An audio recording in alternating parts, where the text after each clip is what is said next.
Hello and welcome, dear viewers, to this brand new episode of your show, The Untold. My name is AziadiQ8 with my colleague Hiba Al-Qahtani. How are we doing today? Well, we're doing great, and hopefully everyone is really eager to know more about today's episode, especially talking more about our interesting guest. Yeah, definitely. And of course, we have to mention that there's this thing about our guest. So basically, it's related to our dear guest. So basically, we all know that Kuwait and Britain, they're like two far countries. However, yet they are closely linked. Right. We are going to be exploring the different culture, the vibrant atmosphere, and everything related to Kuwait-Britain relationship. So Yes, it's going to be indeed. interesting. So this do reflects the Anglo-Kuwaiti relationship, and we're really happy to have that. And lots of great students are there. Having that kind of exchange is very beautiful and important. I mean, who wouldn't go to England or London to spend time If they got the there? chance, yes, Yeah. definitely. It's the best destination, I would Yes. say. We're going to be using this word a lot today. So basically, yes, we can't wait to meet Dr. Bender Alraqqas. So please stay with us, dear viewers, and we'll be back. Welcome back to the studio, dear viewers, and of course, welcome to the studio, Mr. Dr. Bender Alraqqas here with us. Today, we're interested and happy to have you here with us. And of course, we want to dig and talk more about your, educational background and all your experience in the field. Starting with education, my bachelor degree or first degree was atmospherics science and computer science. And after a while, then I continued my master's degree. My bachelor degree was from North Carolina State University. And then I got my master in computer science from Miami, University of Miami. After a while, I got my PhD in strategic information systems from Swansea University, UK.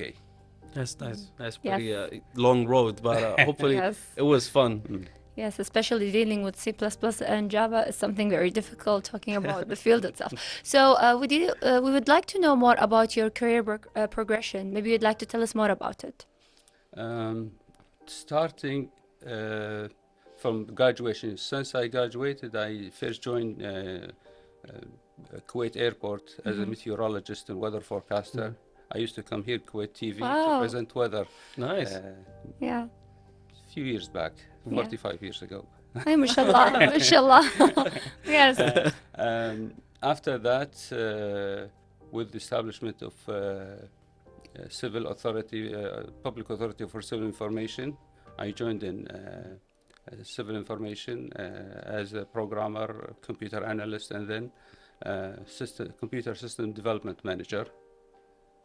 And after that, I moved to academia until I retired a few years back. Yes. Quite an experience. Yes, indeed. All right. So I'm quite sure that it felt different. It felt special and cool being the head of the Kuwaiti Cultural Office in the UK. So how did it feel back then when you became the head of the office? It was a different job. It's, you can apply your business experience, managerial experience, and, social experience in that job. It was a very challenging job. Yes. And how did it feel being the head office? Head of the office, I feel responsible for Yeah. many, hundreds, thousands of Kuwaiti students there. Yeah. And, being there, not just an educator, also a diplomat. You're representing Kuwait. Kuwait, yes. You have many different hats. Father's hat, educator hat, and diplomat's hat. Lots of Yes. responsibilities there. So, talking more about responsibilities, maybe you'd like to tell us more about these, let's say, main responsibilities that faced you during this position that you had in your career. That particular, talking about the head of cultural office in London, the responsibility you have different responsibilities. The first Yes. responsibility was the welfare of students. So students have to have, all the financial allowances to facilitate that, to make sure that, every student has his tuition paid, Yes. allowances received on time, other allowances, annual allowances, travel allowances, stuff Yes. like that. The other responsibility is to, maintain the quality education. So we have another eye on the education institutions themselves. So we monitor them and evaluate them so that we include the a better quality institutions in our list. Yes. And if an institution has lower standard, we delete it from our state. Yes. So regarding the challenges that you faced once you took this position, Yeah. can we talk about them? The challenge is usual. All major cultural offices have that because the most critical time in joining cultural office is the beginning or the start of the academic year. So and that's It's the rush hour, I guess, right? it's very critical time because you have many students coming in from Kuwait just finishing high school, and going there to join. You have to allocate each and every student in a different university, and you should have that ability to manage all this, A huge amount of students that coming all and the way. also at the same time you are new. You don't know even I don't know the name of my secretary or Yes. the number of staff. That's very critical. But we manage with the allocated resources. In the ideal way, you should have like a proper briefing before any diplomats go outside or any cultural office or attaché go there. And also they should have like a proper handover period so that you get to know the critical issues and difficult issues so that you can solve them. Yes, indeed, because it's really difficult when it comes into, let's say, transferring all of the work that's happening to a person that's been hired recently, as you just said in that matter, because we do have students that are still, let's say, in their fourth maybe year, third year, they're not new, and then you being in that position trying to let's say seize what's ever happening and trying to of course find all of the solutions that's been presented. So when it comes into your background, especially when it comes into your career, and then having it as a support for you to apply for this position, maybe you'd like to tell us about that, like how the background did actually manage to help you during your position. Okay. To head a cultural office, first of all, you need to be, to be a manager. You should manage all the staff you have. You manage all procedures, all the processes, all the financial resources and allocations. So you have to be, first of all, to be able to manage all of this. That's one thing.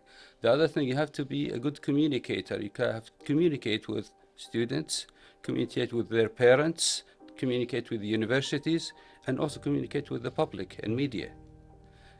Also, you have to be have another hat as a diplomat. You have to maintain Kuwait's image and within the academic world, Yes. the country you're serving. So basically now we talked about challenges, about difficulties and all these kind of things, but I guess there has to be some joyful moments or satisfaction brought to you, with your role. So basically, let's talk about the joy parts, the satisfaction of your position. Most satisfactions I get is when I see a student coming to me and I just want to say, thank you, I finished my study. I didn't have to call, telephone, I didn't have to come in person to finish everything, all the facilitation. Everything is given to me by email or by letters, so student didn't have to come in person or to come to talk to me or call me. Everything was set for them through emails and the briefing. We make sure that all students' needs are met without them having to call or having to come in person to finish it. Yes. Once they email the office, everything should go there. And also, the other satisfaction is when I go sometimes to some events, I see some students, and when I talk to them, and they realize, how do you know? I said, I am the head of the office, and they don't know me, even though they're not Yes. school students, because that's that's most satisfying to me is that because students there, under my responsibility, they don't have to know my name, or don't have to, my face or image, because all their needs are met. So that's satisfying for me. Yes. That's very nice. And it's very comforting, let's say, even for the students. You make them feel comfortable when it comes into the most important thing. Being away from their parents and then being alone in a country is difficult, but to have that kind of support and backbone there is something very beautiful and joyful at the same time. So maybe you'd like to tell us about, let's say, the overcomes that you faced, especially when it comes into between the education of, let's say, Kuwait and UK, the ties that happens during the years that you've been through when it comes into that matter, because I'm very sure you had to see so many things when it comes into that kind of sense of matter. Difficulties? Yes. We have some difficulties in, in Britain there used to be, all the universities, and in the 90s they used to call them polytechnics. They turned to new universities. Yes. And they're not the traditional British university. And some of those universities, scrutinize the procedures or quality procedures and admission. That's why it allows for students to come in to slip in the system, and also their level of the quality of their curriculum program is not as the usual British education. I had problems with that, with them and with students who joined. Yes. Then when I highlighted that thing and I highlighted that issue, that was a big problem at that time. But then we solved it so that we set the rules for universities, for the list of qualified universities, and it's working still now. That's really great.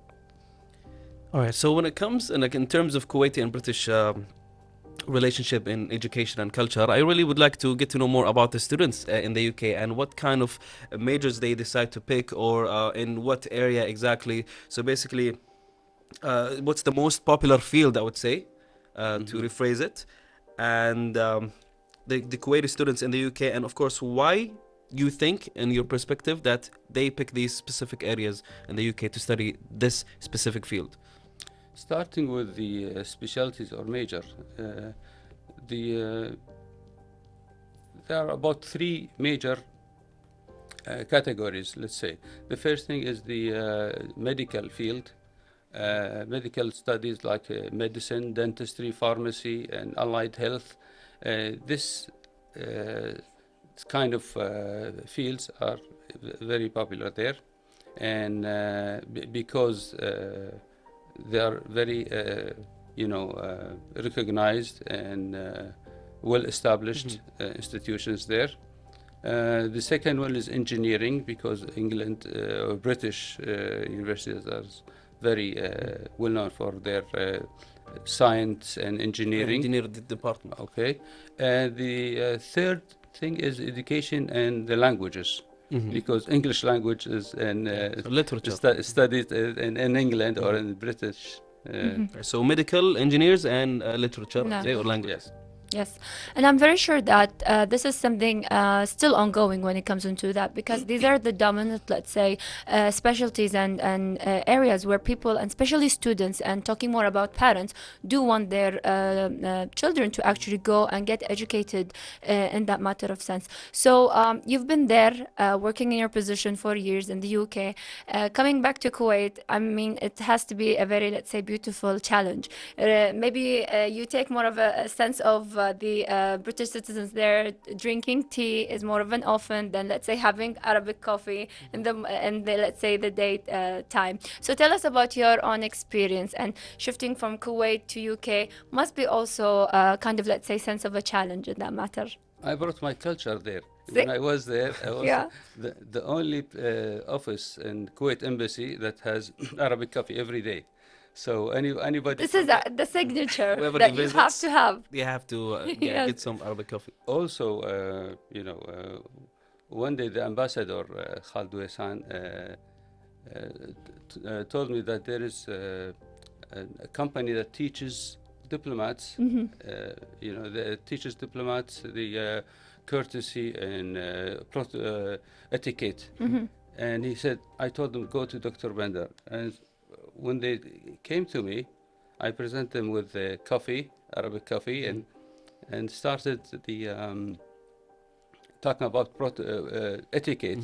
And I told them, you know, I shook hand by your right hand, yes, not the left hand. He said, yes. I said, this is our etiquette because right is preferred than left. And I gave you coffee with right hand. They said, yes. I told them also we introduced etiquette to Europe.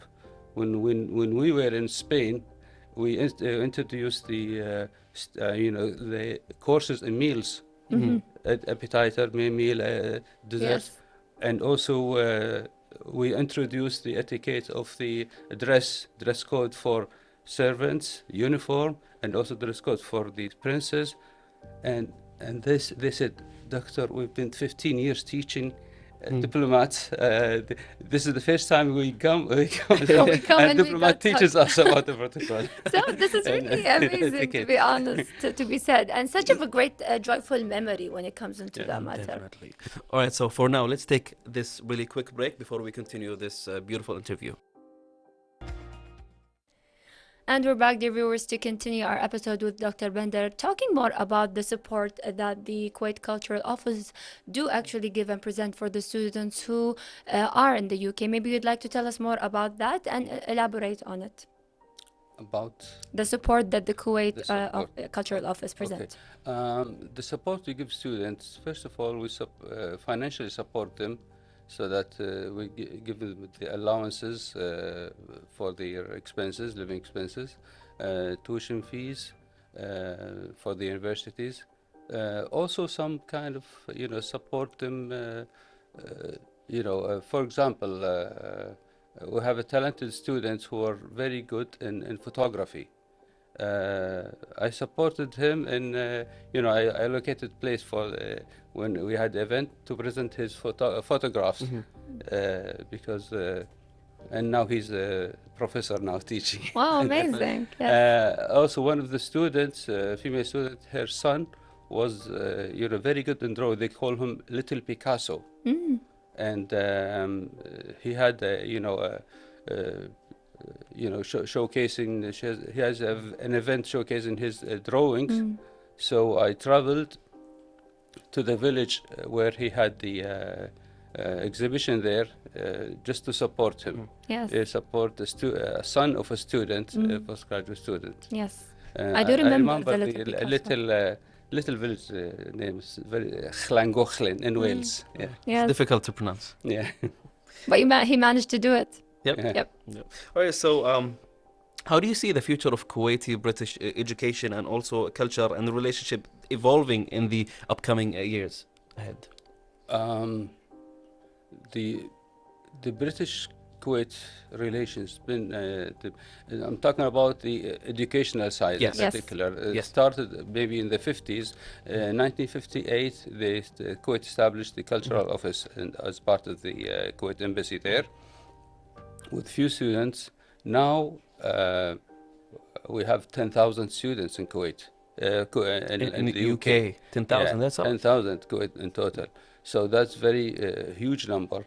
And I think that number is going to be growing also. Increasing by over time, yeah. Yes. Yes, and that's something very great to hear about, because it shows how important is education and how we are really well and aware when it comes into, of course, better education and learning, and to have these amount of students do actually reflect that more of awareness. So when we want to talk more about the We Care Forum, maybe you'd like to tell us about the main reason of behind having this event. We Care Forum. Kuwait has many cultural offices all over the world. Its name is Cultural Office, but its main job is only students coming in, students going back. Nothing for culture. When I headed the office, I found an opportunity that back in 2008 would mark the 50th anniversary of establishing Kuwait Cultural Office. And I managed to organize that forum But I wanted something to celebrate on. I mean, what kind of culture do I mean? Kuwait is a very small country. The population is very small compared to other nations. So it's difficult to pick something to elaborate on the culture. And I found that Kuwait, even though it's a small country, but it has very valuable asset, which is the humanitarian work. So I made that. I wanted to elaborate on the humanitarian work, charity work, all organizations in Kuwait, civil society organizations in Kuwait that are doing charitable work and work for the human side, for the environment side, for the society side. I called them and I invited them to join us in the forum, and we organized that We Care. I named it We Care forum, and also I invited the British counterpart for those societies, and that was the main idea why we introduced that, because we are a cultural office and we are proud of the culture of Kuwait. Kuwait is giving culture, helping others in terms of individuals also and organization. I was astonished to have this amount of organizations in Kuwait. I didn't expect that amount of organizations. We have about 17 organizations coming in. MashaAllah. And very talented people came in and they enriched the forum. Yes, and this is something very important, is because it is a way of exposing culture and having that kind of exchange of knowledge. And this is where everyone gets educated and starts to know more about the country. Like people in the UK do, let's say, recognize the students from Kuwait, but having such event could elaborate for even people to know more about and to have that kind of sense of relationship. Yeah, and I really liked what you mentioned, that yes, Kuwait is a tiny country in size. However, it's big in the humanitarian works, and this is why we are proud of this. And now, since we talked about the forum that you had previously in the UK, so let's talk about the key participants. Who were the key participants, and what kind of topics were discussed there?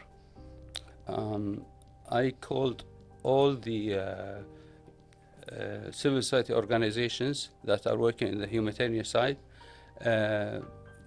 But as a diplomat, I avoided, the politically active societies in Kuwait, so that even though their work is in charity is very excellent and organized, but I try to avoid politics as a diplomat. Right. So I only invited societies that are not, labeled certain, Yes.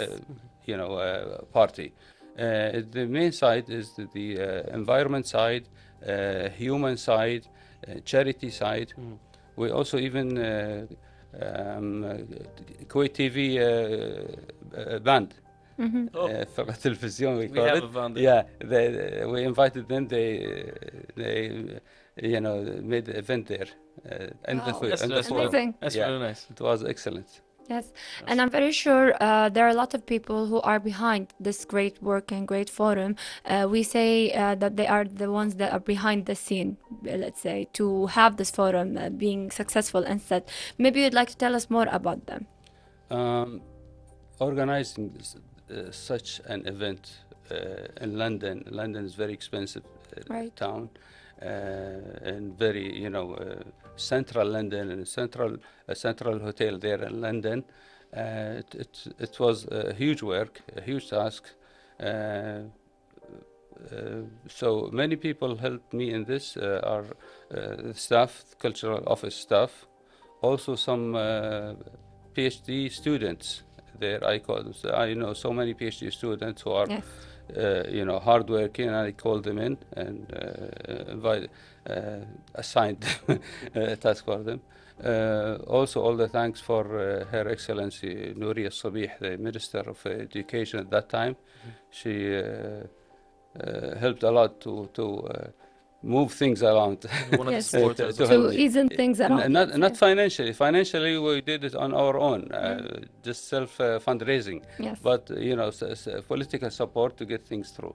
Yes. So now for the upcoming students, congratulations for those who just graduated. Do you have any advices for them? Those who would like to travel abroad and study, is there like specific advice from you to them? For students who want to study abroad, I have about two pieces of advice.